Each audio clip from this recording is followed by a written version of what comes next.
Pasigaminkime mano mėgstamiausius pusryčius.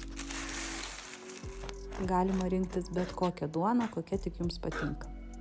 Taigi mums reikės tepamo varškės sūrio, pomidorų, alyvuogių. Viską sumaišome, pasidarome užtepėlę ir dedame ją ant duonos.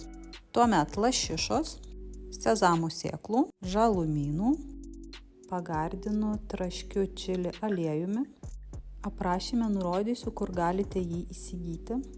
Man labai patinka jo skonis bei konsistencija. Ir štai pirmas skanumynas paruoštas. Gaminamės antrą užtepėlę.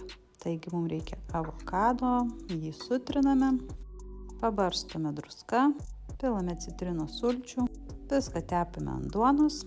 Ir čia aš naudojau tos pačios produkcijos česnakų konfitą. Jį galima sutrinti ir naudoti kaip sviestą, bet aš šį kartą norėjau gabaliukų. Ant viršaus saulėje džiovinti pomidorai, sezamo sėklos ir žalumynai. Gaunasi labai geras skonis, būtinai išbandykit.